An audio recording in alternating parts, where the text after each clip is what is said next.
बिस्मिल्लाहिर्रहमानिर्रहीम अस्सलाम वालेकुम everyone. 9th class mathematics practical centre का सॉल्व कॉम्प्रिहेंसिव पेपर आप लोगों के साथ एक्सप्लेन करने जा रही हूँ। वीडियो के साथ साथ आप लोगों ने है ना वीडियो को लाइक और सब्सक्राइब जरूर करना है, जो न्यू आने वाले बच्चे देख रहे हैं। और एजुकेशनल पॉइंट ऑफ व्यू से जो भी आपके पास रेलेवेंट ग्रुप्स मौजूद हैं वहाँ तक भी शेयर करें, ताकि तमाम बच्चों का भला। और कुछ दिनों में इंशाल्लाह ज़बरदस्त मैं भी अपना कॉम्प्रिहेंसिव पेपर आप लोगों का कंडक्ट करूँगी। आप लोगों ने ज़रूर अटैम्प्ट करना है, ठीक है जी। उस्तानी जी एजुकेशन सेंटर सेक्शन बी। अच्छा, सेक्शन ए के जो MCQs हैं वो ऑलरेडी मैं अपलोड कर चुकी हूँ अपने चैनल के ऊपर, उसका लिंक डिस्क्रिप्शन में दूंगी। डिटेल लेक्चर था आधे घंटे से ऊपर, इसलिए इसको अलग किया गया और इसको अलग किया जा रहा है। कोशिश करूँगी आप लोगों को एक एक स्टेप जो है वो क्लियरली समझाऊँ। और जैसा कि हर दफ़ा की तरह मैं आप लोगों को बता दी हूँ, जो बच्चा मुझे पहले कॉम्प्रिहेंसिव पेपर जो है वो सॉल्व कर दे देगा समझ कर, जो हमारे ग्रुप के बच्चे हैं, तो फिर उसका इंशाल्लाह अपलोड किया जाएगा। जो हमारे बेहतरीन बच्चे हैं पढ़ने वाले ग्रुप्स में, उन्हीं का सॉल्व किया होता है। नाम उस बच्ची का मुनीबा है, जिस बच्ची ने इस पेपर को सॉल्व किया। तो जिसका चीज़ होती है तो मैं आपको सबको पता है कि उसका नाम पहले लेती हूँ। तो ये बच्ची की मेहनत है, माशाल्लाह से बहुत अच्छा सॉल्व किया। जो भी इनकी मिस्टेक्स होंगी यहाँ पर निकल भी जाएंगी, मैं साथ साथ ज़ाहिर है इस पर वॉइस ओवर दूँगी, तो आप लोगों के जो है चेक भी हो जाएगा इसी बहाने, ठीक है जी। काफ़ी दिन से हो रहा था कि साहब हमारा पेपर जो है चेक करें। मैंने कहा जिनकी प्रेजेंटेशन सबसे अच्छी होगी उनका पेपर जो है वो चैनल पे एक्सप्लेन किया जाएगा, ठीक है जी। चलिए सेक्शन बी पे आ जाते हैं, शॉर्ट क्वेश्चन आंसर्स। अब आपके पास यहाँ पर आपको मिला क्या है, बेसिकली आपको यहाँ पे कह रहा है कि Z1 जो है वो आपके पास -4 + 6 आयोटा है, और Z2 आपके पास ये कॉम्प्लेक्स नंबर्स गिवन है 2.5 - 2 आयोटा। देन वेरीफाई करना है आपको कि लेफ्ट साइड जो है वो राइट साइड के इक्वल है। मतलब यहाँ पे Z1 + Z2 का जो होल कॉन्जुगेट है वो प्रूफ करना है कि Z1 का कॉन्जुगेट अलग लिया जाए, Z2 का कॉन्जुगेट अलग लिया जाए, और फिर उन दोनों को ऐड कर दिया जाए। क्लियर हो गई ये चीज़? इस तरीके से आपने इसको जो है वो सॉल्व करना है। अब यहाँ पे नोट करो, यहाँ पे हमारे पास 2.5 दिया गया है, तो आप इसको सॉल्व भी तो कर सकते हो ना।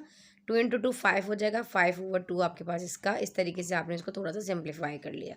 अगर आपके पास इम्प्रॉपर फ्रैक्शन हो, प्रॉपर, उसके अकॉर्डिंग आप लोगों ने पहले थोड़ा सा सिंप्लीफाई कर लेंगे तो आपको थोड़ा सा आसानी हो जाएगी। जैसे यहाँ पे देखो Z1 बेसिकली क्या है हमारे पास, यहाँ पे हम सबसे पहले क्या करने जा रहे हैं, सिर्फ यहाँ पर इन्होंने की वैल्यूज़ को पुट किया कि Z1 गिवन है आपके पास -4 + 6 आयोटा, और Z2 जो है वो 5/2 -2 आयोटा। थोड़ा सा हमने इसको क्या किया, यहाँ पर सिंप्लीफाई कर लिया। क्लियर हो गया? चलो आगे बढ़ते हैं। आगे क्या कहा जा रहा है हमें यहाँ पर, देखो बच्चे, 1 मिनट में यहाँ इसको मिटा दूँ पेन को। अब ये देखें, आप थोड़ा सा ऊपर करते हैं इसको ताकि स्क्रीन आप लोगों को सही तरीके से नज़र आए। जब आप Z1 + Z2 का होल कॉन्जुगेट फाइंड करोगे तो आपने पहले Z1 और प्लस Z2 सबसे पहले आपने क्या करना है, इन दोनों को ऐड करना है, और ऐड करने के बाद उसका कॉन्जुगेट फाइंड करना है। कॉन्जुगेट बेसिकली फाइंड कैसे करते हैं, रियल नंबर, फॉर एग्जांपल आपके पास 4 - 6 आयोटा है। अब आपने क्या करना होता है, ये आपके पास रियल पार्ट होता है और ये आपके पास आपका इमेजिनरी पार्ट होता है, ठीक है। तो आपने रियल पार्ट को हाथ नहीं लगाना, आपने इमेजिनरी पार्ट की जस्ट साइन को चेंज कर देना होता है। इसको कह देते हैं कॉन्जुगेट करना, ठीक है जी। हमने इसको कॉन्जुगेट कर दिया। इसी तरीके से सबसे पहले Z1 + Z2 को ऐड किया जाए और फिर उसका होल कॉन्जुगेट हमने फाइंड आउट करना है यहाँ पे। तो Z1 की वैल्यू थी -4 + 6 आयोटा, और Z2 की वैल्यू थी 5/2 -2 आयोटा, जो ये हमें कहाँ से मिला, 2.5 को सॉल्व करके, ठीक है जी। अब बाद में जाके सॉल्व करना था, मैंने तो पहले ही सॉल्व कर लिया है, तो बहुत अच्छा स्टेप है, बिल्कुल ठीक किया गया। अब हमें क्या करना है, -4, अब एक जैसे टर्म को एक तरफ कर लो, मतलब आयोटा वालों को एक तरफ कर लो, और जिनके साथ कोई कोफिशिएंट्स वगैरह, कोई वेरिएबल वगैरह से नहीं लगे हुए उनको एक तरफ कर लो। सॉरी, कोफिशिएंट्स कह दिया, वेरिएबल्स नहीं लगे हुए, जो कांस्टेंट टर्म्स हैं उनको एक तरफ कर लो। अब ये -4 और ये 5/2 को हमने एक साइड पे कर लिया, 6 आयोटा 2 आयोटा को हमने इस तरफ साइड पे कर लिया। अब हमें यहाँ पे क्या मिला, अगर हम यहाँ इसको थोड़ा सा सॉल्व करें तो हमें यहाँ से मिलेगा 4 × 8। देखें मैं आपको दिखाऊँ, आप यहाँ पर देखें। अब हमें यहाँ पर क्या मिलेगा, 4 × 2 = 8 माइनस का, क्योंकि एलसीएम लेंगे हम, -8 + 5 / 2, और ये प्लस माइनस होता है माइनस। 6 मेरे 4 गया, 2 गया, तो बचा 4, साइन बड़े की आती, 6 के बाद पॉजिटिव साइन लगी थी, इसलिए हमने यहाँ पे प्लस का 4 लगा दिया। बिल्कुल ठीक है। आगे बढ़ते हैं। आगे आगे क्या है हमारे पास, यहाँ पर देखिए। अब सबसे पहले आपने देखा यहाँ पर हमारे पास -8 था और +5 था ना। देखो बेटा, -8 में से +5 को माइनस करना है। देखो दिस वन, जब 8 में से 5 जाएगा तो बचेगा 3, साइन आती है बड़े की, क्योंकि 8 बड़ा है और 8 के पास माइनस लगा है, तो हमने माइनस का लगा के प्लस का 4 आयोटा कर दिया। तो यही स्टेप आपको नेक्स्ट स्टेप यहाँ देखने को मिलेगा। देखें ये रहा। अब बेसिकली हमने यहाँ पर लेफ्ट हैंड साइड को प्रूव किया है। हमने क्या किया, पहले हमने Z1 + Z2 किया, अब इसका कॉन्जुगेट करने का मतलब इसके ऊपर बार लगा दिया जाए। इसको जब कॉन्जुगेट किया जाएगा तो ये रियल पार्ट है, रियल पार्ट को हाथ नहीं लगाना, इमेजिनरी पार्ट की साइन को चेंज कर देना है। प्लस का 4 आयोटा माइनस का 4 आयोटा हो जाएगा। तो हमारे पास यहाँ पे Z1 प्लस Z2 का जो होल कॉन्जुगेट है वो आ जाएगा माइनस का 3/2 माइनस का 4 आयोटा। अब नेक्स्ट स्टेप में जब हम राइट हैंड साइड को मूव करेंगे तो राइट हैंड साइड पे हमें क्या चाहिए कि हम Z1 का अलग कॉन्जुगेट लें, Z2 का अलग कॉन्जुगेट लें, और इन दोनों को अलग कॉन्जुगेट करने के बाद जब ऐड करें तो सेम ये आंसर आए तो हमारे पास लेफ्ट हैंड साइड जो है वो राइट हैंड साइड के इक्वल प्रूफ हो जाएगी। बेसिकली हमें यहाँ पर ये करना होता है। क्लियर हो गया? चलो आगे बढ़ते हैं। अब हमें क्या किया, राइट हैंड साइड में जैसे कि आपको यहाँ पे प्रेजेंटेशन से लिखा हुआ नज़र आ रहा है कि Z1 ओवर प्लस Z2। देखो बेटे, Z1 और Z2 इन दोनों के ऊपर ऊपर कॉन्जुगेट अलग लिखा हुआ है। तो हम क्या करेंगे, पहले Z1 लिखा, फिर Z2 का टेकिंग कॉन्जुगेट की हेडिंग डालेंगे। यही प्रेजेंटेशन आपकी होनी चाहिए और यही अच्छे बच्चों की प्रेजेंटेशन पेपर होता है। मैं कोशिश करती हूँ कि आप लोगों को प्रेजेंटेशन पेपर के ऊपर इसलिए एक्सप्लेन करूँ ताकि आप लोगों को पता चले कि आप लोगों ने एग्जाम में भी किस तरीके से करना है। देखो अब हमें क्या कॉन्जुगेट करेंगे तो अब यहाँ पर भी बार लगा लें, कोई इशू नहीं है, ठीक है, आपका अपना है। अगर आपने ये कॉन्जुगेट करने लगे तो यहाँ पे आप कि Z1 को कॉन्जुगेट किया तो आपने यहाँ पर जो इस तरह करके लिख सकते हैं, आप इस तरह बार लगा लें, एक स्टेप बढ़ा सकते हैं, कोई इशू नहीं है, ठीक है। जब हम कॉन्जुगेट कर रहे होंगे तो दोनों के ऊपर बार लगाना ज़रूरी है कि Z1 की जो वैल्यू है वो माइनस का 4 प्लस का 6 आयोटा के ऊपर कॉन्जुगेट लगेगा, यहाँ पर कॉन्जुगेट नहीं लगेगा। अच्छा, मैं यहाँ इसको मिटा के दिखाती हूँ। यहाँ पे अगर आपने यहाँ पे कॉन्जुगेट करना है तो बेसिकली आपको इस तरह करके यहाँ पे कॉन्जुगेट करना पड़ेगा और इसका आंसर जब आएगा फिर कॉन्जुगेट की साइन नहीं आएगी। कॉन्जुगेट करते हुए क्या करना पड़ेगा, जो इमेजिनरी पार्ट है उसकी साइन को चेंज कर दिया गया। प्लस का 6 आइटम, माइनस का 6 आइटम, माइनस का 2, यहाँ का प्लस का 2 आइटम। PDF तो मैं आप लोगों को दे दूँगी, लिखने की ज़रूरत नहीं है, इतनी मेहनत मत कीजिए, सिर्फ फोकस सिर्फ समझने पर करें कि आखिर ये स्टेप हुआ कैसे, ठीक है जी। अब हमें बेसिकली Z1 प्लस Z2 हमने दोनों के कॉन्जुगेट्स को फाइंड कर लिया है अलग अलग। पहले पहले हमने वहाँ पे ऐड किया था, फिर कॉन्जुगेट निकाला था, यहाँ पे कॉन्जुगेट करके ऐड करना है। दोनों के वैल्यू माइनस का 4 माइनस का 6 आयोटा, यहाँ पे 5/2 प्लस का 2 आयोटा हो जाएगा। हमें यहाँ से क्या मिला, हम अपने आप कहेंगे मिस बिल्कुल आप सही कह रही हैं कि हमें क्या करना है, जो कॉन्स्टेंट टर्म्स हैं उनको एक तरफ कर देंगे, जिनके साथ कुछ कोफिशिएंट्स लगे हैं, जैसे कि हमारे पास यहाँ पे कोफिशिएंट ऑफ आयोटा -6 है ना, यहाँ पे देखो, यहाँ पे, और यहाँ पे जो 2, हमें क्या करना है, दोनों को सॉल्व कर लेंगे। माइनस का 6 माइनस का 4 माइनस का 6 प्लस का 2 हमें क्या देगा, माइनस का 4, क्योंकि प्लस माइनस क्या होता है, माइनस। 6 मेरे 4 गया, 2 गया तो 4 बचा, साइन आती है बढ़ेगी, बड़े के पास माइनस था इसलिए यहाँ पे आया माइनस का 4। यहाँ पे 4 × 2 8 हो जाएगा, 8 + 5 / 2, तो अब प्लस माइनस का 8 और प्लस का 5, तो प्लस माइनस माइनस होता है। 8 बजे 5 जाएगा तो 3 बजे का साइन आएगी बढ़ेगी, जो बड़ा है 8 इसलिए आई बढ़ेगी साइन माइनस का 3, बिल्कुल ठीक। तो ये चीज़ प्रूफ हो गई है कि लेफ्ट हैंड साइड जो है वो राइट हैंड साइड के इक्वल आ गया है, ठीक है जी। आपने भी इसी तरीके से करना है। फिर आ जाते हैं, इसका दूसरा सवाल दिया गया है कि अगर Z1 दिया गया 1 प्लस आयोटा और Z2 दिया गया 1 माइनस का आयोटा।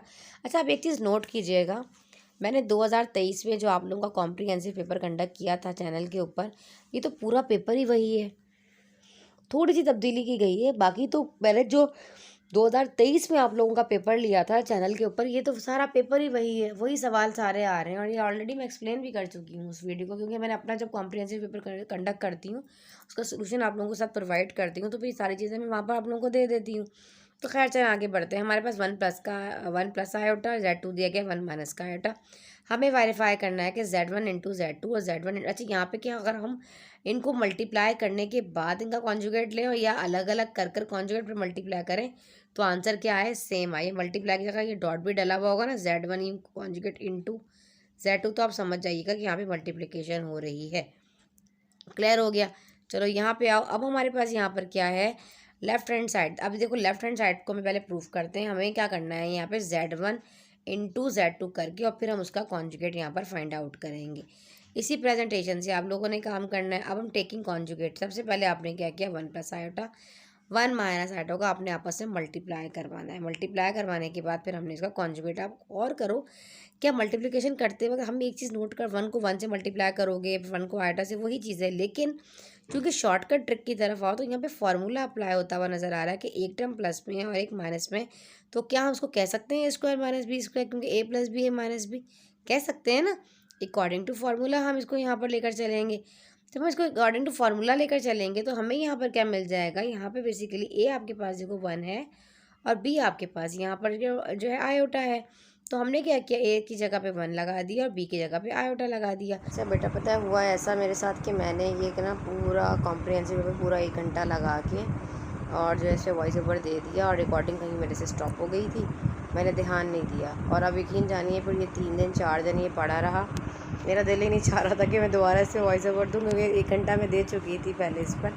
खैर अभी मैंने आप लोगों की रिक्वेस्ट आ रही थी, दोबारा कंटिन्यू कर रही हूँ इसको, इसलिए लेट हो गया था। हम यहाँ तक हम कर चुके थे। अच्छा हमने क्या किया, Z1 × Z2 का होल कॉन्जुगेट हमने यहाँ पर बेसिकली फाइंड आउट कर लिया। अब हमने यहाँ पे क्या करना है, राइट साइड पे Z1 का होल कॉन्जुगेट अलग निकालना है, फिर Z2 का कॉन्जुगेट निकालने के बाद उसको आपने मल्टीप्लाई करना है। अब एक दफ़ा जब इंसान एक्सप्लेन कर चुका होता है ना बहुत डिटेल में, फिर मुश्किल हो जाता है उसके लिए। खैर दोबारा कर देते हैं। Z1 में आपके पास 1 का आयोटा है, ठीक है, 1 आयोटा। जबकि हम इसका कॉन्जुगेट अलग अलग करेंगे तो इमेजिनरी पार्ट की साइन चेंज हो जाएगी। ये रियल पार्ट है, ये इमेजिनरी पार्ट है, तो ये 1 का आयोटा हो जाएगा, जैसा कि आप लोगों को स्क्रीन पर नज़र आ रहा है दिस 1, ठीक है। अब Z2 का करेंगे तो Z2 में भी इसी तरह टेकिंग कॉन्जुगेट की हेडिंग डाली आपने छोटी सी प्रेजेंटेशन के बाद, और उसके इमेजिनरी पार्ट की साइन चेंज कर दी। इमेजिनरी पार्ट यहाँ पे माइनस का आयोटा है, तो आप कहे तो कि प्लस का आयोटा। अब हमारे पास हमने मल्टीप्लाई करना, पहले आपने Z1 का होल कॉन्जुगेट निकाला, फिर Z2 का कॉन्जुगेट निकाला, फिर इन दोनों को आपस में क्या कर दिया, आपस में मल्टीप्लाई बाद में करना है, ठीक है।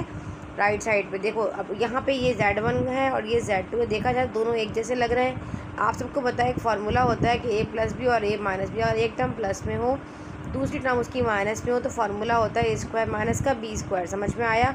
तो आप इसको यूँ कह सकते हो कि 1 का होल स्क्वायर माइनस आयोटा का होल स्क्वायर, या 1 का स्क्वायर तो 1 ही होता है। तो इट मीन्स कि हमारे पास लेफ्ट हैंड साइड जो है वो राइट हैंड साइड के इक्वल आ गई है, प्रूफ हो गया है, सवाल बिल्कुल सही है, ठीक है जी।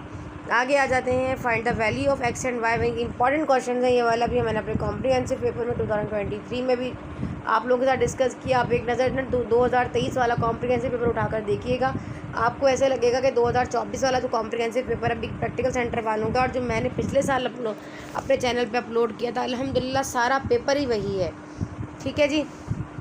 तो find the value of x and y, अगर आप अपनी बहुत अच्छी सी प्रिपरेशन करना चाहते हैं तो 2023 वाला कॉम्प्रिहेंसिव पेपर की वीडियो सॉल्व MCQs के साथ चैनल पे अपलोड कर दूंगी, इसके डिस्क्रिप्शन में बल्कि पेस्ट कर दूंगी, वहाँ जाके इस वीडियो को ज़रूर वॉच करें। ये तमाम क्वेश्चंस वही हैं और मैं एक्सप्लेनेशन लेक्चर के साथ ऑलरेडी आप लोगों को एक्सप्लेन कर चुकी हूँ।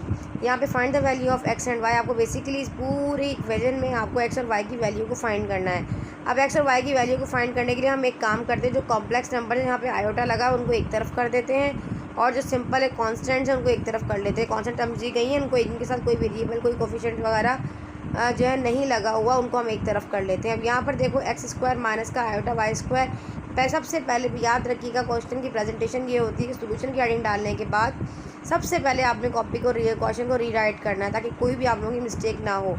अब हमें बेसिकली हम ये कह सकते हैं कि A बराबर है C के, B बराबर है D के, इस तरह हम कर सकते हैं। तो हम कह देंगे कि A जो है वो 16/19 के इक्वल है, आयोटा y² जो है वो 9/25। मतलब हमने यहाँ पर क्या किया है, इनको इसके इक्वल ले लिया है, ठीक है जी। अब यहाँ से देखें सेकंड वाले पार्ट में x², नेक्स्ट स्टेप में आपके पास थोड़ा सा ऊपर करके आपको दिखाती हूँ। अब x² = 16/9, देखें यहाँ पे सबने अरेंज किया और कुछ भी नहीं किया यहाँ पर, ठीक है। इनको इसके अकॉर्डिंग, अब यहाँ से आयोटा बेसिकली कैंसिल आउट हो गया, तो हमें y² की वैल्यू मिल गई 9/25 और x² की वैल्यू मिल गई 16/9। हमें तो बेसिकली x चाहिए, हमें तो x² नहीं चाहिए। जब भी हमें स्क्वायरिंग की ज़रूरत नहीं हो तो हम क्या करते हैं, इनके ऊपर लगा देते हैं स्क्वायर रूट, क्योंकि स्क्वायर रूट को इनको कैंसिल आउट कर देता है। आप सबको पता है स्क्वायर रूट का मतलब 1/2 है ना, तो बाहर ये 2 है तो ये वाला 2 उसको कैंसिल आउट कर देगा, ये चीज़ है, ठीक है जी। तो हमारे पास taking square root on both side, हमने दोनों तरफ स्क्वायर रूट लिया, तो इसको स्क्वायर ने इस रूट को कैंसिल आउट कर दिया। यहाँ से y के स्क्वायर ने इसको रूट को कैंसिल आउट कर दिया। जब हम एक तरफ, याद रखिएगा मैथमेटिक का रूल है, अगर हम कोई चीज़ अप्लाई कर रहे हैं तो हम अगर कोई चीज़ को डिवाइड कर रहे होते हैं किसी भी कोफिशिएंट को ख़त्म करने के लिए किसी भी नंबर से, तो हम उसको दोनों तरफ रखते हैं। ये मैथ्स का रूल हम एक तरफ नहीं करते, तो राइट साइड पे भी करेंगे, लेफ्ट पे भी और राइट पे भी। यहाँ से तो स्क्वायर ने रूट को कैंसिल कर दिया, स्क्वायर रूट ऑफ 16/9। अब हमारे पास आपको पता है कि यहाँ पे 16 का होता है 4 और 9 का होता है 3। इसी तरीके से हमारे पास यहाँ पर जो है वो 9 का 3 है और 5 का जो है वो हमारे पास यहाँ पर क्या है 25 है। क्लियर हो गई यहाँ तक? एक चीज़ आपको बताती चलूँ, यहाँ पे सबसे बड़ी मिस्टेक इनकी ये, जब आप स्क्वायर रूट हटता है तो प्लस माइनस की साइन साथ आती है, तो अपने x की जगह पे यहाँ पे प्लस माइनस लगा देना है और यहाँ पे भी आपने प्लस माइनस लगा देना है। मल्टीप्लाई लग रहा है आपको लेकिन ये प्लस है, ठीक है जी। इस तरह याद रखिएगा, जो मिस्टेक्स आपकी हैं वो यहाँ पे मैं क्लियर करती जा रही हूँ। यहाँ पे भी आपने प्लस माइनस लगाना है और यहाँ पर भी। तो इस तरह हमें एक्चुअली दो वैल्यूज़ मिलेंगी, एक +4/3 और एक माइनस, ठीक है, क्योंकि आपको पता है रूट हटता है तो हमारे पास जो है प्लस माइनस की साइन आती है। तो ये बहुत बड़ी मिस्टेक है, अगर आपने पूरा सवाल सॉल्व किया और ये ना किया तो 0.5 आपका क्या हो जाएगा, माइनस हो जाएगा आपके एग्ज़ाम में, ठीक है जी। तो आप ही मुनीपा कर लीजिएगा यहाँ पर। y² + x/3 iota = 120 - 9/5। आप सबको पता है। हम एक काम करते हैं, हम ये कर लेते हैं कि आयोटा वालों को एक तरफ कर लेते हैं। हम कहेंगे कि y² जो 121 के इक्वल है और x/3 आयोटा जो -9/5 के इक्वल है, ठीक है। आयोटा से आयोटा कैंसिल आउट कर दो। अब यहाँ पे हमें y² taking square root on both side, इस वाले में हम ये करेंगे तो y स्क्वायर को कैंसिल आउट कर देगा, सिर्फ हमारे पास y बचेगा और y क्या आएगा, +-11, क्योंकि हमारे पास 121 का रूट निकालोगे तो प्लस माइनस। यहाँ पे आप स्क्वायर रूट नहीं लोगे, क्यों, क्योंकि x तो सिंपल है। जब इस तरह की कहानी होगी तो फिर हमें सिर्फ दो, यहाँ पे लिखा हुआ भी है taking square on both side on equation number 1, ठीक है। इक्वेशन नंबर 1 पर लेना है, आगे नहीं लेना। दूसरा वाला देखो, बाकी रिमेनिंग ऐसे ही रहा। यहाँ से आयोटा कैंसिल आउट हो गया, ठीक है। आपको देखो यहाँ से आयोटा आपके पास कैंसिलेशन हो गई इसकी, और यहाँ से हमारे पास इसको हमने अरेंज कर लेना है किस तरह, देखिए जी यहाँ पर। अब मल्टीप्लाई वाला डिवाइड में आ जाता है, डिवाइड आपको पता मल्टीप्लाई में आ जाता है सॉल्व करने के बाद। आप टैकल करोगे इन क्वेश्चंस को तो यहाँ से आप एक चीज़ नोट कीजिए कि हमारे पास यहाँ पर जो 3 था, x कहेगा मेरे पास से हट जाओ, ठीक है। अभी 3 को बोलेगा मेरे पास से हटो, वही तो वैल्यू को फाइंड आउट करना है। 3 यहाँ पर डिवाइड में है, इसके पास जाकर यहाँ पे मल्टीप्लाई करेगा। सिर्फ यही वाला काम यहाँ पे हुआ है। दिस वन गौर से देखिए, PDF आप लोगों को मिल जाएगा। तो यहाँ पे आप प्लस माइनस लगा लीजिए, ठीक है बेटा। प्लस माइनस आप लोगों ने लगाना है इस तरह छोटा सा करके। जब यहाँ पर आपके पास देखो 5 3 जार, अच्छा यहाँ पे कटिंग मल्टीप्लाई कर लो, 9 को 3 मल्टीप्लाई करने में 27 मिला और डिवाइड में 5। यहाँ पे सिर्फ माइनस आएगा, स्क्वायर रूट हटेगा तो प्लस माइनस आएगा। इसके साथ प्लस माइनस ना लगा दिएगा, जिसने कहा था इधर भी लगाना है इधर भी लगाना है, वो सिर्फ उस कहानी में होगा जब रूट हटेगा, ठीक है जी। आ जाते हैं आगे। यहाँ पे सिर्फ क्या मिस्टेक है, यहाँ पे प्लस माइनस लगाना है, बाकी पूरा सवाल जो है वो ठीक है। आगे आ जाते हैं। Find the value of x of the following by using logarithm. अच्छा भाई याद रखिएगा, लॉग को बार बार हमेशा अपने लेक्चर्स में बताती हूँ, साइंटिफिक कैलकुलेटर अलाउ नहीं है। अगर बच्चा साइंटिफिक कैलकुलेटर से जाकर मेंटिसा और कैरेक्टरिस्टिक्स जगह निकाला हुआ जैसे कि रफ वर्क में को फाइंड आउट करता है तो डायरेक्ट आंसर ले लेता है एग्जामिनर। आपने इन्विजिलेटर से छुप के आपने आराम से कैलकुलेटर पॉकेट में छुपाया, इन्विजिलेटर ने भी नहीं आपको देखा, आपको अल्लाह की तरफ से मौका मिल गया और आपने उसको सॉल्व लॉक दबाया जी, शिफ्ट दबाया, लॉक प्रेस करके एंटी लॉक आ गया भाई, बड़ी जल्दी से वैल्यूज़ आके लिखा और अपना पेपर पूरा कर आए। आंसर भी आपका बिल्कुल मैच कर रहा है, जैसे कि इनका आंसर मैच कर रहा है, सब कुछ हो गया। लेकिन एग्ज़ामिनर जब आपका चेक करेगा तो आपके सवाल को ऐसे करके काट के आपको 0 मार्क्स देगा। इस वजह से अंडा दे देगा, आंखें वाँखें भी बनाएगा उसके ऊपर। इसलिए क्योंकि जो है लॉग टेबल आपको इसलिए दिया गया है, लॉग बुक आपको इसलिए दी गई है ताकि उसमें लॉग का टेबल आप लॉग निकालने के लिए, और एंटी लॉग का टेबल इसलिए दिया गया है कि आपको एंटी लॉग अगर फाइंड आउट करना हो तो उसके थ्रू ही आपने उसको यूज़ करना है। अदरवाइज़ आप इसको अगर नहीं करना, टाइम कम है, तो आप इस सवाल को स्किप कर दीजिएगा। मेरे चैनल के ऊपर मेंटिसा और कैरेक्टरिस्टिक्स और एंटी लॉग निकालने का तरीका मैंने आप लोगों को लॉग टेबल से बताया, लॉग बुक से बताया। आप लोग जाकर उसको ज़रूर वॉच करें, बड़ा आसान होता है। सबसे पहले एक सवाल आपको बताती चलूँ, देखो यहाँ पे बेसिकली पॉइंट है कहीं ना कहीं छुपा हुआ। अब हमारे पास ये राइट साइड पर है। अब अगर मैं इस पॉइंट को 4 पॉइंट इधर 3 से पहले ले आऊँ तो ये हमारे पास हो जाएगा 4.308। तो कैरेक्टरिस्टिक्स क्या बना है इसका 3, क्योंकि 3 डेसिमल प्लेसेस पे हमने इसको जो है अपनी लेफ़्ट साइड पे मूव किया, तो ये हमारा कैरेक्टरिस्टिक्स हो जाता है। मेंटिसा निकालने का तरीका ये होता है कि आपने क्या करना है 40, अच्छा हमारे पास जो लॉग टेबल होता है ना उसमें मेन टेबल होता है और 6 सब टेबल होता है। 43 के 0 में जाकर वैल्यू चेक करनी है, देन 5 और 8 में वैल्यू चेक करनी है। मेन और सब टेबल की कहानी है, चैनल पर जाकर एक दफ़ा एक सवाल का सोल्यूशन जाकर चेक कर लें। इंशाल्लाह ज़बरदस्त आप इंटरेस्ट लेंगे और आपको ये करना आ जाएगा। जब आप मेन टेबल सब टेबल में जाकर वैल्यूज़ को चेक करेंगे, मेन में तो आपको वैल्यू मिलेगी 6335 और देन आगे 8 पे चेक कर जाके नंबर देखेंगे तो आपको 8 ही आएगा। इन दोनों को ऐड करने पे हमें मेंटिसा मिल जाएगा 6343। इस तरीके से ये हमारी वैल्यूज़ को फाइंड आउट करना होता है, ठीक है जी। चलिए खैर, ये वाली कहानी तो आपकी बात की। पहले सबसे पहले आपने क्या करना है, क्वेश्चंस को आपने देखा, एक और 3 रूल्स आपने अपने जहन में रखने। सबसे पहले आपने क्या किया, पूरे क्वेश्चन को आपने रीराइट किया। राइट करने के बाद आपने कहा कि अप्लाइंग या आपने x के इक्वल कर दिया, ये x के बराबर है। For example taking log on both side, दोनों जानिब लॉग लेने से लॉग इधर भी ले लिया तो ये लॉग x बन जाएगा, जैसे कि ये लिखा हुआ है। इधर लॉग लेंगे तो पूरी का पूरा क्वेश्चन लिखा है, सिर्फ लॉग मैंने यहाँ पर लगा दिया। समझ में आ गया दूसरा स्टेप। अब 3 चीज़ें फॉलो करनी है लॉग में। 3 रूल्स होते हैं। अगर लॉग m इंटू n हो, मतलब अगर हमारे पास 2 नंबर के बिटवीन मल्टीप्लिकेशन हो रहा हो तो लॉग में तब्दील करते वक्त उसमें प्लस आ जाता है, log m plus log n। जैसा कि आपको नज़र आया कि इन दोनों के बीच में मल्टीप्लिकेशन है तो इसका ताल्लुक जो है वो प्लस है। फिर दूसरा रूल ये है कि m ओवर n का मतलब है डिवीजन हो रही है। अब जैसा कि ये इसके साथ डिवाइड हो रहा है तो ये चीज़ जब ऊपर जाएगी तो ये माइनस करेगी, जैसे कि यहाँ पर है लॉग m ओवर n का मतलब क्या है कि log m minus log n। 2 rule हो गए। तीसरा रूल एक और भी आपको जैसा कि इस पूरे क्वेश्चन में नज़र आ रहा है, रेफरेंस देना बहुत ज़रूरी होता है। अकॉर्डिंग टू प्रेजेंटेशन नंबर अच्छे मिलते हैं। हमारे पास ऊपर पावर में आपको मिला 3, इट मीन्स कि पावर में इधर भी पावर मौजूद है और इधर भी। तो थर्ड रूल ये होता है कि m is the power of raise to the power n हो तो n जो है वो हमारे पास हमारा स्टार्टिंग में आ जाता है लॉग से पहले। देखो ये लॉग से पहले n आ गया। इस रूल के अकॉर्डिंग आपने इस पूरे क्वेश्चन को सवाल को सॉल्व करना है। सबसे पहले आपने देखा कि आपके पास इस फर्स्ट वाले क्वेश्चन के ऊपर लॉग दिया गया है। देखें लॉग के ऊपर जो है क्यूब दिया गया है तो ये लॉग से पहले आ जाएगा। यहाँ 1/2 दिया गया है तो ये लॉग से पहले आ जाएगा। देखें आपको नज़र आया, बाकी सवाल पूरा वैसे का वैसा ही है। और बीच में प्लस आया क्योंकि मल्टीप्लिकेशन हो रही थी। फर्स्ट रूल अप्लाई हुआ। फिर हमारे पास सेकंड रूल हमने अप्लाई किया कि यहाँ पर देखो ये क्यूब तो है, क्यूब तो स्टार्टिंग में आएगा ही आएगा, लेकिन ये डिवाइड भी तो हो रहा था, ये ऊपर जाएगा तो सेकंड रूल के अकॉर्डिंग माइनस करेगा। लॉग m ओवर n वाला रूल अप्लाई होगा यहाँ पे। बाकी पूरी वैल्यू ऐसी आपने कॉपी कर दी। क्लियर हो गया।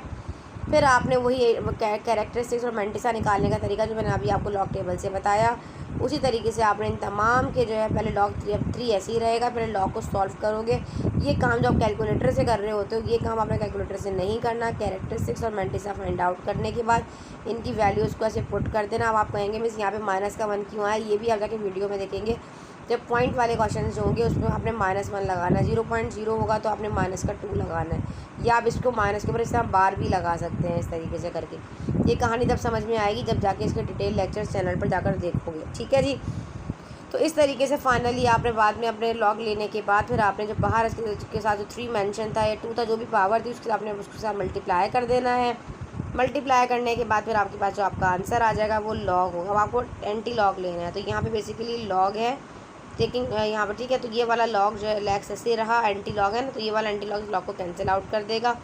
तो हमें यहाँ पे x की वैल्यू को समथिंग ये मिल जाएगी। तो एक और चीज़ याद रखिएगा, जब आपने एंटी लॉग लेना होगा तो एंटी लॉग भी आपने लॉग टेबल से लेना है। बाद बच्चे क्या कर रहे होते हैं, उमर को क्योंकि लॉग टेबल की जो बुक है उसमें एंटी लॉग सेम नज़र आ रहा होता है, बच्चे हमेशा उमर गलती कर आ जाते हैं, एंटी लॉग के टेबल से वैल्यूज़ लिख कर आ जाते हैं। ठीक है, तो आपने ख़ास ख्याल रखना है, लॉग लेते वक्त लॉग की बुक को खोलने का पेज आपको मिलेगा, एंटी लॉग खोलना हो तो एंटी लॉग वो आपको दोनों पेज आपका एग्जामिनर आपके एग्ज़ाम में आपको बुक का पेज प्रोवाइड करेगा, जिसके ज़रिए आप अपनी वैल्यू को देखोगे। अब यहाँ पे आ जाते हैं एंटी लॉग लेने का तरीका क्या है कि स्टार्टिंग का जो 30 नज़र आ रहा है ना आपको, ये बेसिकली आपके पास आपका कैरेक्टरिस्टिक होता है। ठीक है, आपने क्या करना होता है, इसमें कर देना है 1+। जो भी नंबर आपके पास नज़र आ रहा है पॉइंट का ताल्लुक जो होगा वो इससे होगा। देखो बेटा हमारे पास ये 13 आपको जो नज़र आ रहा है, इसमें आपने देखा यहाँ लिखा हुआ भी इस बच्ची ने कि 13 में आपने 1+ किया तो कैरेक्टरिस्टिक आपके पास 14 हो गया। अब जब भी आपने अपना मैंटिसा फाइंड करना है तो आपने इस 13 को नहीं देखना, आपने स्टार्टिंग की लास्ट की वैल्यू पॉइंट के बाद की 26 के 5 में देखना है और देन फर्दर 2 में देखना है। 26 के 5 में देखोगे तो 1841 आएगा, उसमें आगे 2 में देखोगे तो वैल्यू 1 आएगी। इस तरीके से ये वैल्यू आपको नज़र आई। फिर आपके पास जो आपने एंटी लॉग लिया तो आपके पास 1842 आ गया। ठीक है, अब बेसिकली अब ये कैरेक्टरिस्टिक पॉइंट का ताल्लुक है कि हमें कैसे लगाना है। अब यहाँ तो पॉइंट नहीं लगाने से रहेगा कि 14 प्लेस पर रखेगा, इतने सारे जीरो लिखने की जगह पे हम इसको यूँ लिख सकते हैं 1.842 इंटू 10⁻13। ये पॉइंट हमने यहाँ पे शिफ्ट कर दिया है इस तरह करके, और इसको जो है इस तरह 10⁻⁴ की फॉर्म में हमने इसको लिख दिया। समझ में आ गया। दूसरा सवाल भी सेम इस तरीके से हुआ, ये ज़्यादा आसान इसलिए कि इसके ऊपर पावर शावर कोई नहीं दी गई, सिर्फ 2 रूल्स अप्लाई हो रहे हैं कि यहाँ पर मल्टीप्लिकेशन है फर्स्ट वाले में तो प्लस आ जाएगा और ये वाला डिवाइड में ऊपर जाकर माइनस करेगा। सिर्फ 2 रूल अप्लाई हो रहे हैं, लॉग m इंटू n वाला और लॉग m ओवर n वाला। तो इसके अकॉर्डिंग आप पूरे सवाल को देख लीजिएगा। एक सवाल जैसे मैंने आपको समझाया उसी तरीके से आपने करना है। देखो उसमें एंटी लॉग लेने के लिए भी इसी तरह था, कि स्टार्टिंग के 2 को नहीं देखना है, 2 में 1 प्लस करना है तो कैरेक्टरिस्टिक्स हो जाएगा 3। तो ये 3 बताएगा कि आपको अपना डेसिमल जो है अपने आंसर में कहाँ लगाना है। बेसिकली एंटी लॉग का जो ये कैरेक्टरिस्टिक का ये 3 आता है ना आपके पास, ये आपकी डेसिमल की पोजीशन को बताता है कि आपने अपना डेसिमल किस पोजीशन पर लगाना है। और वैल्यू आपने वैसे ही फाइंड करनी है कि 96 के पहले 8 में जाओ और फिर 8 में जाके वैल्यूज़ को फाइंड आउट कर लो। जैसे कि यहाँ पे पूरी वैल्यू रफ वर्क में आपको मिली है, PDF में आप लोगों को दे दूँगी। ठीक है जी। देखें इस तरीके से लेक्चर लेंदी हो जाता है, तो मैंने पहले बहुत डिटेल में लेक्चर बनाया था ये वाला, अब मैं आप लोगों को डायरेक्ट दे रही हूँ। ठीक है, इस तरीके से जाके जब आपने देखा ना 3 डेसिमल प्लेसेस पे लगा तो आपने लगाया 1 2 और ये 3 डेसिमल प्लेसेस पे आपने पॉइंट लगा दिया, तो ये सवाल बिल्कुल सही हुआ है। आगे आ जाते हैं, find the number of digit 7 raise to the power 25। अब हमें यहाँ पर जो है लॉग बाई यूजिंग लॉगरिथम। अब 7 रेज़ टू द पावर 25 का मतलब है ये वही वाला रूल अप्लाई हो रहा है जिसके ऊपर पावर n होती है, ऐसे ही है। तो n log m हो जाएगा, पावर जो है आपके पास स्टार्टिंग में आ जाएगी, तो ये हमारे पास हो जाएगा 25 log 7। ठीक है जी। इसके अकॉर्डिंग आप वही log 7 की वैल्यूज़ को पहले फाइंड आउट करोगे। कैरेक्टरिस्टिक्स यहाँ पर 0 है, आपको सबको पता है। ठीक है जी। तो फिर आपने वही वाली वैल्यूज़ को फाइंड करना है। आपकी जो वैल्यू आएगी उसको आप 25 से मल्टीप्लाई कर दोगे तो log x की वैल्यू आ गई। अभी बेसिकली log x की वैल्यू आई है। अब हमें कैरेक्टरिस्टिक्स कैसे find out, number of digits कैसे निकालने होंगे। नंबर ऑफ़ डिजिट निकालने का तरीका ये होता है जो उन्होंने यहाँ से पूछा। कैरेक्टरिस्टिक्स 21 तो आपके पास आया, 21 में जब आप 1 को ऐड कर दोगे तो वो हो जाएगा 22। यही हमारे पास हमारा फॉर्मूला होता है नंबर ऑफ़ डिजिट निकालने का। नंबर ऑफ़ डिजिट निकालने का फॉर्मूला होता है कैरेक्टरिस्टिक्स +1। जो बच्ची ने नीचे +1 लिख दिया है, पेज में इशू होगा, नहीं होगी स्पेस। ठीक है, तो फॉर्मूला हमारे पास होता है characteristics +1 is equals to number of digit. 21 में जब 1 को प्लस करोगे तो हमारे पास 22 मिलेगा। ये आपके पास सेक्शन B का पार्ट आ सकता है और MCQs में भी आपसे ये सवाल पूछा जा सकता है कि लॉग की वैल्यू भी गिवन होगी, कह देगा जी इससे log 7 की वैल्यू ये है। और इस पूरे क्वेश्चन का जो है वो हमारे पास 7 रेज़ टू द पावर 25 का number of digit find out करें। तो आपने सिंपल क्या करना है, आपको पता होगा कि वैल्यू गिवन है 25 log 7 दिया गया है। log 7 की वैल्यू आपको ऑलरेडी निकाल कर दे दी जाएगी। 25 से आपने मल्टीप्लाई किया, आपको डायरेक्ट छोटा सा जल्दी से आंसर मिल गया। अब आपको बताइए 21 है, 21 में डायरेक्ट 1 प्लस किया तो कैरेक्टरिस्टिक्स 22 हो गया। तो ये डायरेक्ट आपको राइट ऑप्शन 22 होगा, उस पर आप टिक कर दीजिएगा। इस तरीके से आपको जल्दी से निशान लगाना होगा। अगला सवाल देख लेते हैं, find the value of x³ + 1/x³ then x + 1/x is equal to 7। बड़ा आसान सवाल है। इस सवाल में बेसिकली आपके पास क्यूब का फार्मूला अप्लाई होने वाला है। अगर टर्म प्लस में होगी तो प्लस वाला, नेगेटिव होगी तो नेगेटिव वाला फार्मूला अप्लाई करेंगे। आप सबको पता है कि a + b का whole cube a³ + b³ + 3ab और इंटू a + b होता है। अब एक टर्म आपके पास प्लस में है और एक माइनस में, आप सबको पता है। यहाँ पर आपके पास a + b की बेसिकली जो value in term of x में अगर हम लिखें तो हम यूँ कह सकते हैं कि x³ + 1/x³ + 3 into x + 1/x and x + 1/x। तो यहाँ से x कैंसिल आउट हो जाएगा और x + 1/x की वैल्यू ऑलरेडी हमें मिली है क्वेश्चन में जो कि 7 है। देखिए मैं आपको दिखाती हूँ, ये रही, ये चीज़ इन्होंने हमें बता दी थी ताकि हम इसको पुट कर सकें इस फार्मूला में। हमने इसको यहाँ पे पुट कर दिया, 3 का टेबल 7 टाइम पड़ा, 21 आया। अब यहाँ पे हमें फाइंड करना है x³ + 1/x³। ये 21 को कहेगा चलो भाई मेरे पास से हट जाओ, 21 इस तरफ आएगा तो ये माइनस का हो जाएगा, तो हमें सवाल में आंसर मिल जाएगा 322। मैथमेटिक कहता है जिसको फाइंड आउट करना होता है उसको लेफ़्ट साइड पे रखा करो। एग्ज़ाम में जब भी आपको इस तरह का कोई सवाल आए, बाद में आपने इसको इस तरह करके फिर डब्बे में बंद करना है, ना कि इस तरह। ये तरीका जो है वो ठीक होता है। ठीक है जी। तो थोड़ा डब्बा आगे पीछे कर लिए, डब्बा वहीं रहेगा, नंबरिंग आगे पीछे कर लिएगा क्वेश्चन की। अगला सवाल इसका है, find the value of a² + b² and a b। अब 2 चीज़ें फाइंड आउट करनी है। यहाँ पे a² + b² फाइंड करना है। सवाल में a b है तो गिवन क्या है, a + b और a - b। अच्छा, चलिए सबसे पहले हम एक काम करते हैं, ऐसा फार्मूला अप्लाई करते हैं जहाँ से हम a² + b² को फाइंड आउट कर सकें। तो इस सवाल में हमारे पास एक फार्मूला होता है 2a² + b² is equals to a + b whole square plus a - b का होल स्क्वायर। अब हमें क्या करना है यहाँ पर, बेसिकली इन तमाम इसको सबसे पहले 2 को तो हटाना ही हटाना है। एक काम करते हैं, पहले इसको टैकल कर लेते हैं। a + b की वैल्यू को हम पुट कर देंगे विच इज़ 5, a - b 3 का स्क्वायर 9, 5 का 25। यहाँ ब्रैकेट बंद कर दो इसको। फिर हमें क्या करना है, 2 को कहेगा a² + b मेरे पास से हट जाओ। आप सबको नज़र आ रहा है कि ये इसके साथ जो है मल्टीप्लाई हो रहा है, इधर आकर डिवाइड करेगा। तो 25 में 9 को प्लस करो, डिवाइड कर दो 2 से, तो हमें मिलता है आंसर, यहाँ आंसर 17। ठीक है जी। यहाँ पे हुआ भी है बल्कि आगे यहाँ देखिए कि आपने इन दोनों को ऐड किया, आंसर 34। इस 2 को डिवाइड में लेके गए, 2 का टेबल हमने 1 टाइम पढ़ा, 2 आया, 2 का टेबल हमने जब 17 टाइम पढ़ा, मतलब 2 1 जा 2, 7 कैरी दे तो 7 14 हो जाता है ना, 2 7 जार 14। तो हमें a square plus b square की वैल्यू जो है वो 17 मिल जाएगी। Now we find a b. अब हमें ए बी फाइंड करना है according to this formula. A b 4ab is equals to a plus b का whole square minus a minus b का होल स्क्वायर। वही वाली चीज़ होगी। अब यहाँ पे 4 बाद में डिवाइड में आ जाएगा, पहले ए की वैल्यू पुट करो फिर ए माइनस। याद रखिएगा 4ab वाला फार्मूला, दोनों फार्मूला दोनों तकरीबन क्या बिल्कुल सेम है। ये देखें मैं आपको दिखाऊं दोनों, लेकिन फार्मूले का फ़र्क है। जब हमें a square plus b square वाला फार्मूला अप्लाई करना है तो बीच में टर्म आती है प्लस की, ये आपका MCQ उसका पार्ट भी कवर कर सकता है। और जब आपके पास 4ab वाला आपको फार्मूला अप्लाई करना है तो साइन आती है माइनस की। बाकी फार्मूला आपका तकरीबन सेम है, ठीक है जी।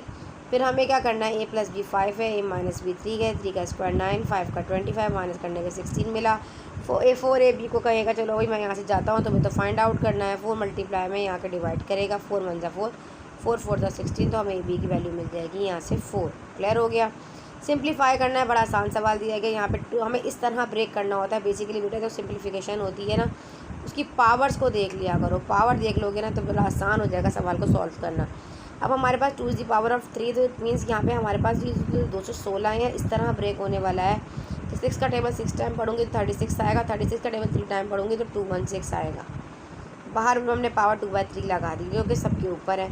125 ऐसे ही रहा, 5 5 25, 25 फायदा 125। बाहर तो हमारे पास 2 है लेकिन अंदर आ जाएगा 5 के ऊपर क्यूब। अच्छा, इसको सवाल को हल करने के लिए हम एक काम कर सकते थे। ये 0.04 है, यहाँ पे 1 पॉइंट नहीं है, 1 पॉइंट हटाया, गलती से लगा दिया। ये 0.04 divided by 100 raise to the power 3, minus का 3 दिया गया है। तो हमें इसको किस तरह करना है। एक चीज़ याद रखें, जब आप इसको डेसिमल को इस तरह लेकर आते हैं तो फिर इसको सॉल्व करें। यहाँ पे 100 नहीं आएगा फ़िलहाल, 100 यहाँ आएगा, ऊपर वाला डेसिमल ख़त्म हो जाएगा, ठीक है। तो यहाँ पे वाला जो चीज़ें बताती जा रही हूँ ना बेटा मुनीबा, जिन्होंने सॉल्व किया वो भी यहाँ से चीज़ों को हटाते जाएँ। यहाँ पे बेसिकली डिवाइड में नहीं आएगा ये, ठीक है जी। अगर डिवाइड में आता तो फिर ऊपर 0.04 नहीं करोगे, फिर डायरेक्ट 4 कर दोगे। फिर स्टेप भी आपका ठीक है 4/100, ठीक है जी। चलिए फिर हमें क्या करना है, यहाँ पर आप यहाँ थोड़ा जूम करके दिखाते हैं आपको। 6 के ऊपर क्यूब है, मतलब 6 6 36, 36 216, 5 5 25, 25 5 125। तो हमें यहाँ पर क्या मिला, पावर्स में आप एडिशन हो रही है। और हम इसको इस तरह भी कर सकते थे, 4 1 जा 4, 4 2 जा 2 कैरी दिया तो 4 5 जा 25, तो 1/25 आ गया, ठीक है। इस तरह करके आपने इसको सॉल्व किया। बड़ा आसान सवाल दिया गया है। ये 5 का स्क्वायर होता है 25, बाहर क्यूब है, 2 3 जा 6 हो गया, cubes 5 is the power of 6, 5 is the power of 6, आपस में मल्टी कैंसिलेशन हो गई। 6 के ऊपर स्क्वायर है और ऊपर रूट है, स्क्वायर तो रूट को ख़त्म कर देता, तो हमारा आंसर यहाँ पर आ जाएगा 6। क्लियर हो गया। चलो आगे बढ़ते हैं। अब हमें यहाँ पर बेसिकली रैशनलाइजिंग करनी है। एक्स गिवन है 3 - 2 square root of 2, find x plus 1/x and x square plus 1/x square, ठीक है जी। एक्स गिवन है, रैशनलाइजिंग क्या करनी पड़ती है, हमें इसके कॉन्जुगेट के साथ। बेसिकली कॉन्जुगेट का मतलब क्या है, इमेजिनरी पार्ट है, इसकी साइन को चेंज कर देना है। इसका कॉन्जुगेट निकाला जाए तो आप कहोगे 3 प्लस का 2 स्क्वायर रूट ऑफ 2, ठीक है जी। आयोटा वगैरह होता तो वो भी लिख देते। अब यहाँ पे हमें क्या करना है, मल्टीप्लाई भी करना है, उसके कॉन्जुगेट से डिवाइड भी करना है।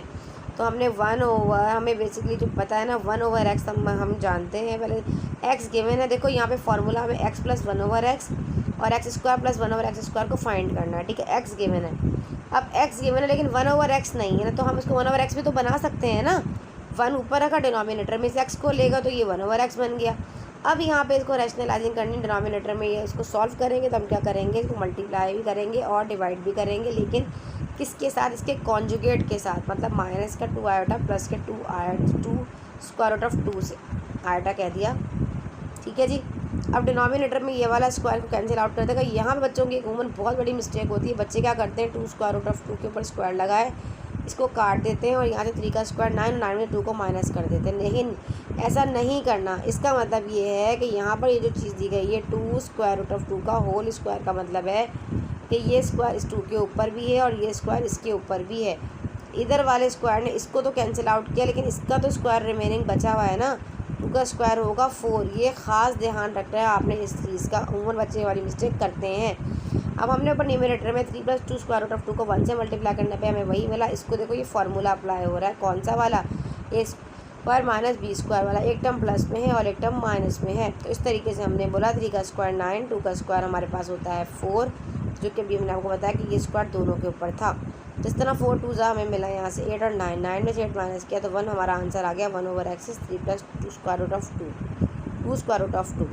अब हमें क्या फाइंड करना था, x + 1/x, x की वैल्यू तो गिवन थी, प्लस लगाया और इसकी वैल्यू 3 + स्क्वायर रूट ऑफ 2। अब यहाँ से प्लस वाला माइनस से कैंसिल आउट हो जाएगा, तो हमें 3 और 3 मिला यहाँ से, विच इज़ 6। अब फाइंड करना x² + 1/x। अब x² + 1/x ये आ गया, फिर तो कहानी ख़त्म हो गई। Taking square root on both side, यहाँ पे लिख लीजिए taking squaring on both side, ठीक है जी।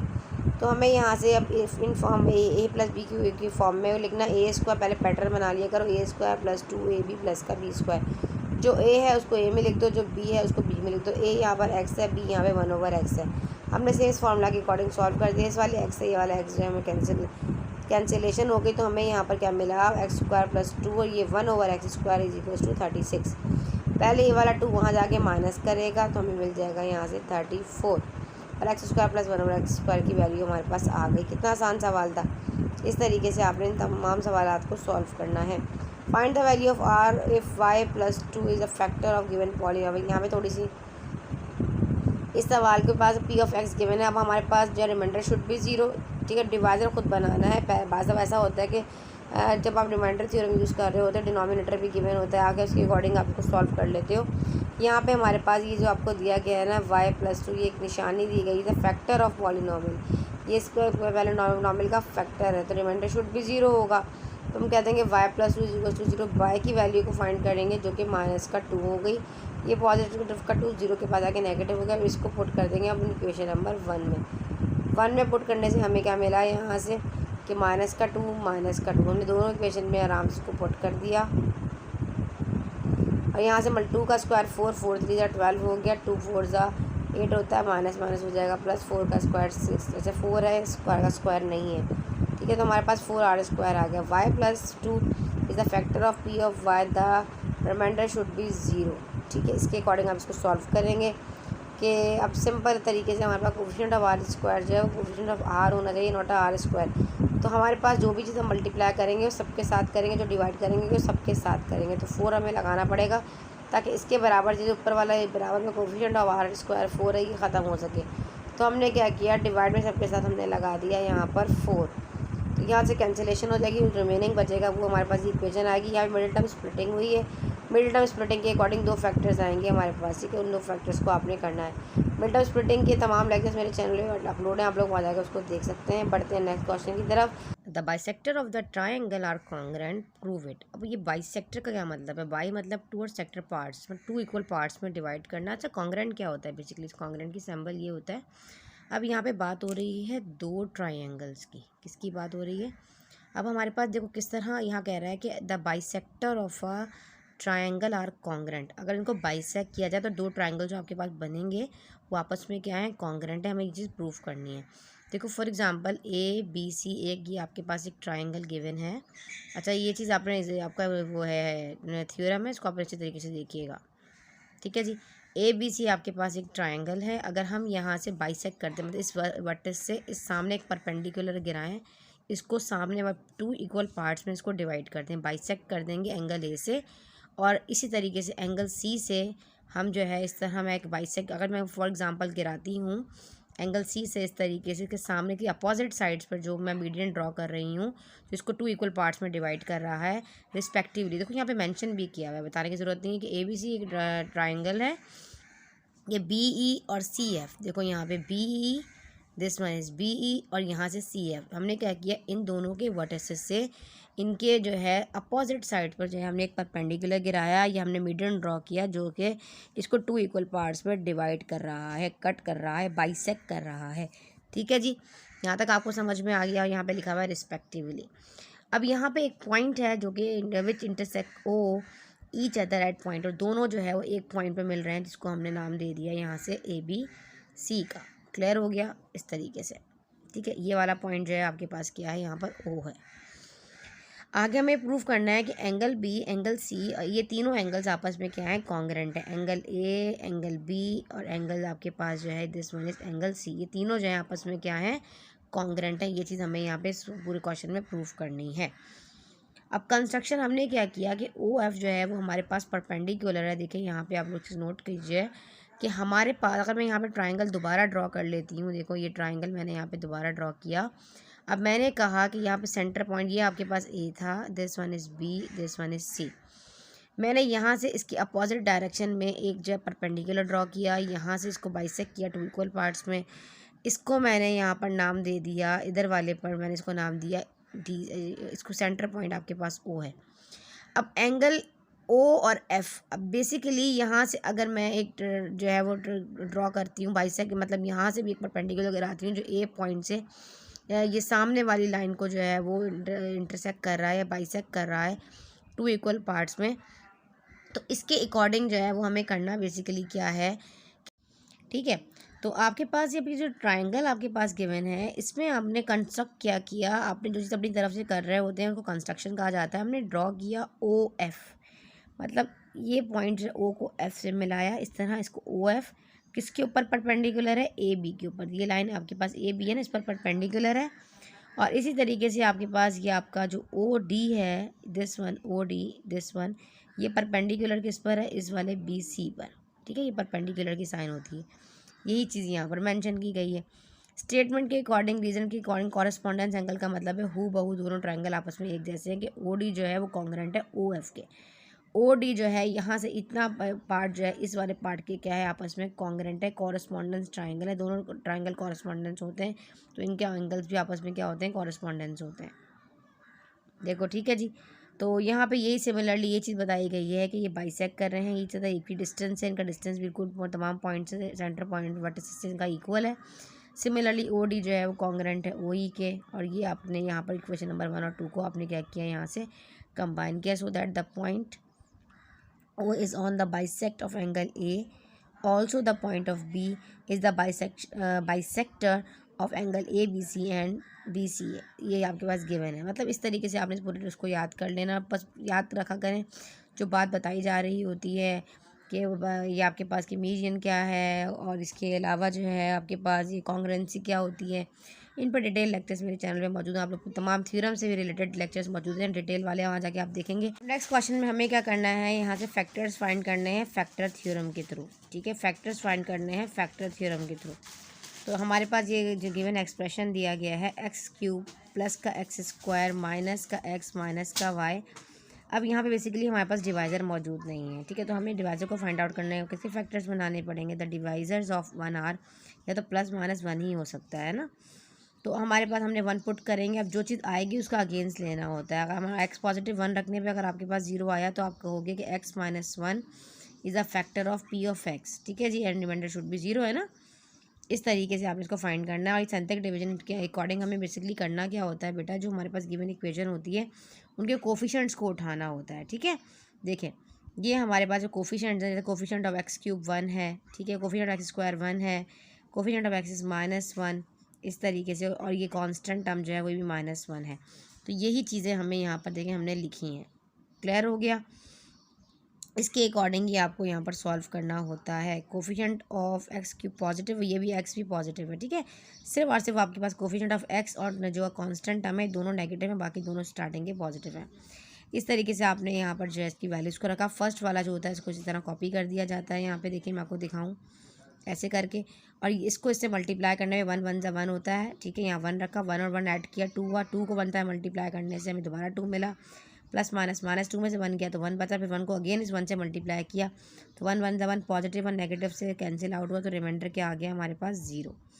ये चीज़ आप लोगों को समझ में आ गई। अब हमें क्या करना है, इसके क्वेश्चन के अकॉर्डिंग, अब ये हमारे पास जो एक्स स्क्वायर, इसके अकॉर्डिंग ये हमारे पास कोफिशेंट्स हैं बेसिकली। ये हमारे पास जो है एक्स स्क्वायर का कोफिशेंट है, ये हमारे पास एक्स का कोफिशेंट है, और ये कांस्टेंट टर्म है। देखो यहाँ पे लिखा हुआ भी है A X square plus B X plus C. तो ए जो है आपके पास 1 है, बी आपके पास 2 है, सी आपके पास 1 है, और रिमाइंडर आपके पास क्या है 0 है। हमने इनमें वेरिएबल्स लगा दिए, x square x and constant term से। समझ में आ गया अभी आप लोगों को। इसी तरीके से इनकी जो वैल्यूज़ थी वो इनके आगे पुट करके अपने फैक्टर्स निकाल लिए, ठीक है जी। इसी तरीके से आपको निकालना है। फिर ये सिमिलरली आपके पास सिंप्लीफिकेशन हो रही है, न्यूमरेटर डिनोमिनेटर को आपने टैकल करना है कि तमाम में तीनों में जो है डिनोमिनेटर आपका एलसीएम आ जाएगा। 1/1 ऊपर वाले न्यूमरेटर फर्स्ट वाली टर्म को देखो उसके पास 1 मौजूद है, ठीक है, देखो इस तरह 1 मौजूद है डिनोमिनेटर तीनों के पास। देखो x+1 x+2 x+3 हमने क्या किया, हमने यहाँ से इसका एलसीएम ले लिया। आज हम इसके साथ सॉल्व करेंगे तो देखेंगे इन तीनों में से कौन सा जो एक्सप्रेशन है वो इसके पास मौजूद है। x+1 है ना, तो हम x+2 और x+3 को लिखेंगे, x+1 को नहीं लिखेंगे। ऐसे सेकंड वाले के पास देखो, अब यहाँ पे -2 के साथ मल्टीप्लाई करवाना होता है, x+2 नहीं लिखेंगे, x+1 भी लिखेंगे और x+3 भी लिखेंगे। देखें ये लिखा हुआ ऐसे। फिर इस थर्ड वाले को देखो, x+1 नहीं लिखे, यहाँ पे x+3 है तो वो 3 नहीं लिखेंगे, 1 और 2 दोनों लिखेंगे। इस तरीके से आपने इसको रखना होता है। फिर ब्रैकेट को आपने ओपन कर लेना, मल्टीप्लाई करना है। x को x से किया, x² हो गया, x को 3 से करोगे तो 3x, फिर x को 2 से 2x। इस तरीके से नहीं समझ में आएगा तो पूछ लिएगा। इस तरह ब्रैकेट ओपन करके आपने पूरी इसके सवाल क्वेश्चन को सॉल्व करना है। सारा मसला सिर्फ यहाँ एलसीएम का होता है, अगर ये ठीक कर लोगे तो बाकी सब सही हो जाएगा। फिर फाइंड द फैक्टर्स, अब यहाँ पे आपने फैक्टर्स फाइंड करने हैं। देखो यहाँ पे बेसिकली दोनों एक जैसे लग रहे हैं ना, यहाँ पे आप ना लेट कर लो कि इतनी चीज़ जो टी के बराबर है, ये एस के बराबर है, यू के बराबर है, व्हाटएवर किसी भी एक्सप्रेशन में, ताकि थोड़ा सा आसान हो जाए। जब आपका आंसर आ जाएगा तो बाद में फिर आप इस सवाल को दोबारा उसके असल पोजीशन पर ले आइएगा। x² + 5x + 6 और यहाँ पे x² माइनस का प्लस का 5x और ये माइनस का 3। अच्छा ये x है, ये आप समझ ये माइनस लगा लेकिन माइनस है नहीं, ठीक है जी। अब हमने यहाँ पे देखें, यहाँ पे लेट कर लिया कि x² + का 5x जो है इतनी चीज़ जो है वो आपके पास t के इक्वल है। हमने इस टर्म में t लगा दिया, अकॉर्डिंग टू फार्मूला अप्लाई करेंगे। वो पहले मल्टीप्लाई अप्लाई करेंगे, मिड टर्म स्प्लिटिंग होगी और हमारे पास हमारा आंसर आ जाएगा। बाद में जो t x+3 था दोबारा उसके असल पोजीशन पर ले आएंगे कि t जो था वो x² + 5 था और यहाँ पे दोनों में हम t की वैल्यू को पुट कर देंगे, ठीक है जी। अब यहाँ पे कंस्ट्रक्शन वाला एक ट्राइंगल फॉर्म करना है LMN, और जबकि LM जो है 6 सेंटीमीटर है आपके पास गिवन, और एंगल L जो है वो आपके पास 75 डिग्री है, M जो है 45 डिग्री। सबसे पहले आपने क्या किया, एक मेजरमेंट 6 सेंटीमीटर की लाइन ड्रॉ की, फिर आपने एंगल L पर रखते हुए 75 डिग्री का एंगल ड्रॉ किया, M पे रख के 45 किया, ठीक है, और दोनों में जो है आपने इस तरीके से इसको जो है वो इंटरसेक्ट कर दिया। सेम वही चीज़ यहाँ पे लिखी हुई है, पूरी जो है वो पॉइंट लिखा हुआ भी है, ठीक है। अब इनको फॉलो कर लिएगा। फिर यहाँ पे हाईएस्ट कॉमन फैक्टर फाइंड करना। हाईएस्ट कॉमन फैक्टर दो एक्सप्रेशंस दिए गए हैं, दोनों में जो कॉमन फैक्टर्स होगा वही हाईएस्ट कॉमन फैक्टर है, दोनों के अलग अलग कर लें। अब यहाँ देखो, पहले तो देखो कॉमन आ रहा हो तो कॉमन के अकॉर्डिंग भी हाईएस्ट कॉमन फैक्टर निकलता है। मिडिल टर्म स्प्लिटिंग हो रही हो, फार्मूला अप्लाई हो, कोई भी एक्सप्रेशन हो अकॉर्डिंग टू फार्मूला। फैक्टराइजेशन अच्छी है तो खुद सबका आ जाएगा करना। अब यहाँ पे x² - 6x + माइनस का 18 था, यहाँ पे फैक्टर्स लिए, इसके फैक्टर x - 3 x+3 बने, इसके x+3 x+2 बने। अब जो दोनों में कॉमन आ रहा है वही आपके पास आपका हाईएस्ट कॉमन फैक्टर है। इन केस यहाँ पे अगर वो आपका एलसीएम भी पूछ लेता तो लीस्ट कॉमन मल्टीपल भी पूछ लेता तो फिर हमारे पास ये x+2 और x - 6 भी आता, क्योंकि हमारे पास जो एलसीएम निकालने के लिए आपको कॉमन फैक्टर और अनकॉमन फैक्टर को आपस में क्या करना पड़ता है, मल्टीप्लाई करना पड़ता है। कॉमन भी होते हैं और अनकॉमन भी, जबकि हाईएस्ट कॉमन फैक्टर में सिर्फ और सिर्फ आपको क्या करना पड़ता है, कॉमन फैक्टर्स लेने पड़ते हैं। अच्छा जी, यहाँ पे आपके 2 opposite sides of a quadrilateral देखेंगे, यहाँ पे ज्योमेट्रिकल फिगर होती है, आप सबको मालूम है। यहाँ पे ABCD है, AB जो है वो कॉन्ग्रेंट है CD के, ये AB इतनी चीज़ जो है ये आपके पास जो है वो कॉन्ग्रेंट है इस C और D के, ठीक है जी। और AB पैरेलल भी है, ये वाला AB जो है CD के क्या है, पैरेलल। ये लाइन साइन शो करता है, पैरेलल का मतलब है कि दोनों लाइंस आपस में किसी भी जब पॉइंट पर जाकर आगे इंटरसेक्ट नहीं करेंगी, और इन दोनों में एक ट्रांसवर्सल लाइन ड्रॉ कर दी गई है ये वाली, ठीक है जी। ट्रांसवर्सल लाइन वो होती है जो 90 डिग्री पर दोनों पैरेलल लाइन को कट कर रही होती है, ठीक है जी। यही सब लिखा हुआ है इसके अंदर, आप इसके अकॉर्डिंग को देख लीजिएगा। अगर कोई कन्फ्यूजन हो तो मुझे बता दीजिएगा, मैं डिटेल में कर दूँगी। ऐसे लेक्चर बहुत ज़्यादा लेंदी हो जाएगा अगर मैंने थ्योरम्स में एक्सप्लेन करना शुरू किए। Forward value of P and Q most important question है। इस तरह के जितने सवाल आते हैं ना एक्सप्रेशन के, कि क्या इसमें ऐड किया जाएगा परफेक्ट स्क्वायर बन जाएगी, ये आते हैं सवाल, ठीक है। इसके एक चांसेस होता है सेक्शन B में आने का, ठीक है जी। तो बढ़ते हैं आगे। यहाँ पर देखो बेटा, आपने पहले तो उसको ब्रेक कर लेना है। पहले स्क्वायर से रूट कैंसिल आउट हो जाएगा, रिमेनिंग जो बचेगा ऊपर भी रखेंगे, नीचे भी रखेंगे और अपने आंसर में भी रखेंगे, ठीक है। इस तरीके से हमने इसको जो है वो रखना है और फिर बाद में न्यूमरेटर। अच्छा, इसको रफ वर्क के तरीके से आप करना है, इसके लिए भी आप चैनल पे बेटा जाकर इसका विजिट करें इंशाल्लाह। मैं एक काम करूँगी, पूरी प्लेलिस्ट का लिंक अपने डिस्क्रिप्शन में दे देती हूँ, ठीक है। 1 बाय 1 जाके अपने चैप्टर एक्सरसाइज के अकॉर्डिंग जाके इसको, क्योंकि आपने इसको करना है इस रफ वर्क के ज़रिए ही है। फिर बाद में जो वैल्यूज़ आपके पास आएंगी इसके अकॉर्डिंग आपने इसको जीरो के कंसिडर करते हुए P और Q की वैल्यू को फाइंड कर लेना है, ठीक है जी। अच्छा, आगे हमारे पास ये सोल्यूशन सेट से आया हुआ है। यहाँ पे आपने टेकिंग, क्योंकि हमें यहाँ पे x और y की वैल्यूज़ को फाइंड आउट करना है, दोनों तरफ रूट लगा taking squaring on both side कर देंगे। फिर एक्स वाले एक तरफ कर लेंगे और बगैर जिसके ऊपर कोई कोफिशिएंट जो है वो वेरिएबल नहीं लगा होगा उसको एक तरफ रखते हुए हम अपनी एक्स की वैल्यू को निकालेंगे। वेरिफिकेशन भी करनी है। वेरिफिकेशन क्या करना है, जो एक्स की वैल्यू आई है उसको पूरे एक्सप्रेशन में पुट कर इक्वेशन में पुट करके आप निकाल लेना। अगर राइट साइड लेफ्ट साइड के इक्वल आ गई तो उसका मतलब आपका आंसर सही है। फिर सॉल्व द इक्वेशन, ये भी इसी तरीके से इक्वेशन सॉल्व हुई है। ठीक है जी, ये सारी इक्वेशन सॉल्व की गई है, सिंप्लीफिकेशन है सारा। ये भी इसी तरीके से होगा, पहले आपने एलसीएम लेना है, आपको टैकल करना है। ठीक है जी, नंबर लाइन पे शो करना है। ये मॉडुलस हटाया, प्लस माइनस की साइन आती है, फिर एक्स वाले एक तरफ हो जाते हैं, फिर एक्स के बराबर में जो भी आगे पीछे होता है सबको हटा दिया जाता है। 2 वैल्यूज़ आएंगी, इनको इस तरह ब्रैकेट में रखना है। ठीक है जी, तो ये आपके पास the centre of a circle whose the point of the diameter. अब यहाँ पे ए और बी दिया गया है। अब यहाँ पे फार्मूला अपने मिड पॉइंट का क्या, x1 + x2 divided by 2, y1 + y2 divided by 2। ठीक है जी, अब यहाँ पे x1 जो है वो आपके पास क्या है, यहाँ पे -5 है, और y1 जो है वो 6 है। इस तरीके से इसके अकॉर्डिंग आपने इसमें पुट करना है फार्मूला के अकॉर्डिंग। तो हमारे पास जो मिड पॉइंट भी ए और बी की वैल्यू आएगी वो आएगी -1 और 1। ठीक है जी, फिर यहाँ पे क्वाड्रेटिक इक्वेशन मोस्ट इंपॉर्टेंट। देखो, एक क्वाड्रेटिक इक्वेशन को क्वाड्रेटिक फार्मूला के जरिए 100% 5 नंबर का सवाल सेक्शन बी में आएगा। ठीक है जी, formula will be -b + (b² - 4ac divided by 2a) given equation में इसकी वैल्यूज़ को पुट करना है और अपनी वैल्यूज़ को निकाल लेना है जनाब। अच्छा जी, अब कहेंगे मिस हमारे पास जो इक्वेशन है वो बेसिकली क्या है। देखो यहाँ पे 6x² माइनस का x मतलब माइनस का 1। अगर देखो कोफिशिएंट ऑफ b देखा जाए तो -1 = 0।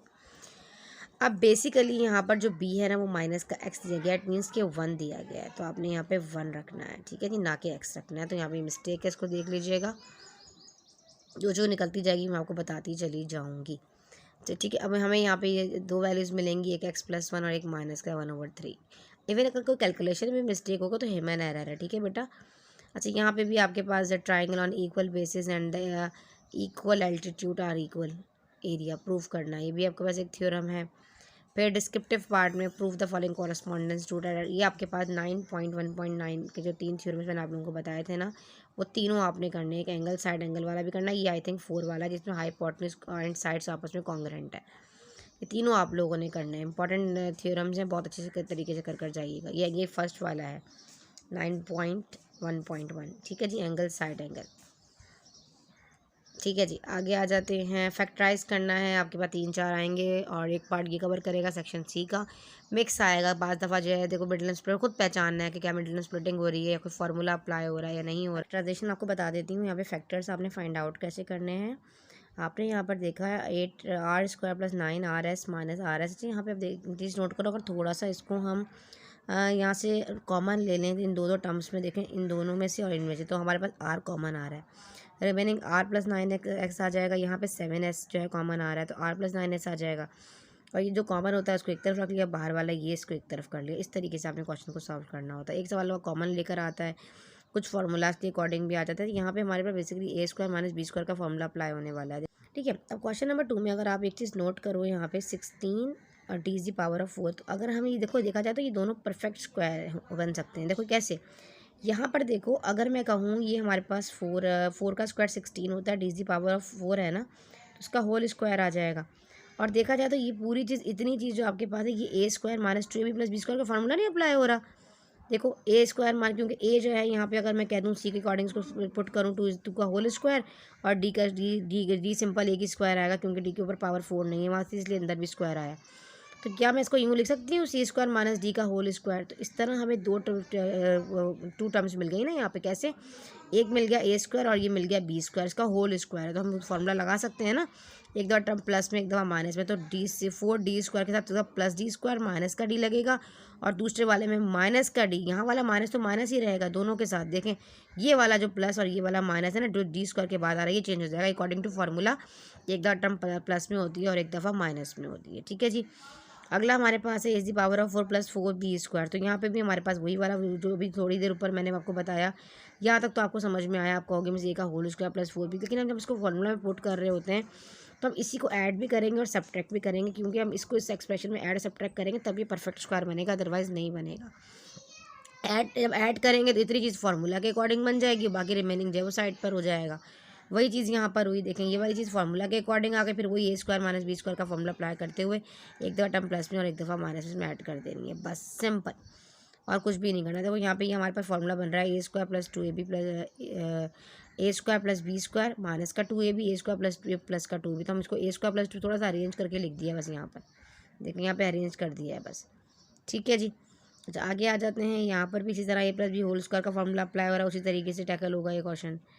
थर्ड वाला जो है यहाँ पर आपके पास A² माइनस B²। यहाँ पर देखें सबसे पहले इन्होंने क्या किया है, यहाँ पर कॉमन ले लिया है, कॉमन सिर्फ सिंपल कॉमन रूल आ रहा है क्वेश्चन नंबर 5 में, ठीक है जी। 5 में क्यूब का फॉर्मूला अप्लाई हो रहा है, cube plus 3A² plus 3AB² plus B का क्यूब। इनको पूरे को सिर्फ हमने क्यूब के फॉर्मूला में पुट कर दिया ओपन करके, और बाद में लास्ट टर्म में हमने A प्लस बी, जैसे कि A plus B whole cube होता है ना, इसके अकॉर्डिंग A जो है वो 2x है, B जो है वो y है। PDF मैं इंशाल्लाह आपको दे दूँगी, आप लोग आराम से देख लीजिएगा।